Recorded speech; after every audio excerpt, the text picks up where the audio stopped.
வணக்கம். Cinema production தயாரிப்பில் சாஜி சலீம் இயக்கத்தில் பிரவீன் இசையில் வந்துள்ள படம் லாந்தர். இதில் முக்கிய நடிகர்களாக விதாத், ஸ்வேதா டோரபி நடித்துள்ளனர்.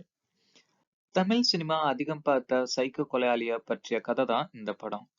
படத்தின் இயக்குனர் இதற்கு முன்பு வெளிவந்த இப்படியான சில தமிழ், ஆங்கில படங்களை பார்த்து தான் இப்படி ஒரு கதையை எழுதியிருப்பாரு. ஆனாலும் ஒரு த்ரில்லர் படத்தை எப்படி கொடுக்கணும் அப்படிங்கிறத அவர் இன்னும் கத்துக்கிறணும். கோயம்புத்தூர்ல அசிஸ்டன்ட் கமிஷனரா இருப்பவர் வித்தாத். ஒரு நாள் இரவுல யாரோ ஒருவர் சாலையில பாக்குற எல்லாரையும் அடிச்சும் சிலரை கொலையும் செய்யறாரு. அந்த நபர் யார் என வித்தாத் தலைமையிலான போலீஸ் குழுவினர் தேடி கண்டுபிடிக்க முயல்றாங்க. அந்த நபர் யார் என தேடி கண்டுபிடிக்கும் போது அவங்களுக்கு ஒரு அதிர்ச்சி காத்திருக்கு. அது என்ன என்பதுதான் படத்தின் மீதி கதை.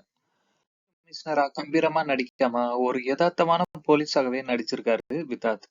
மனைவிய கொஞ்சுவதற்கு கூட நேரம் இல்லாம கடமை கடமை அப்படின்னு ஓடிக்கொண்டு இருக்கிறாரு. போலீஸ் வாகனத்துல பயணித்தபடி வயலஸ் பேசுவதிலேயே அவருடைய நேரம் வீணா போகுது. ஏதோ பெருசா விசாரிக்க போறாரு அப்படின்னு எதிர்பார்த்தா ஏமாற்றம் தான். அதற்கு அவருடைய கதாபாத்திரத்தை ஒரு இன்ஸ்பெக்டராகவே காட்டியிருக்கலாம். விதாத்தின் மனைவியாக ஸ்வேதா டோரத்தி ஒரு சில காட்சிகளில் வந்து போறாரு.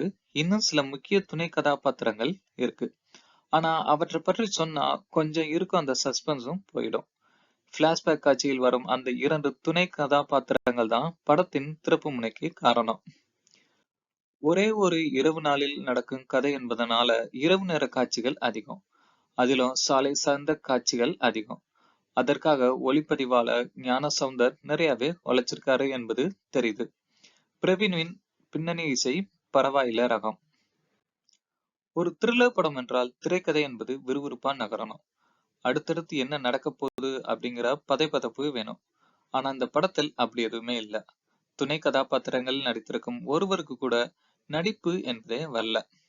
அவர்கள் நடிப்பதையும் பேசுவதையும் பார்த்து தியேட்டர்ல சிரிக்கிறாங்க. நன்றி. இது போன்ற வீடியோக்களுக்கு சப்ஸ்கிரைப் செய்யவும்.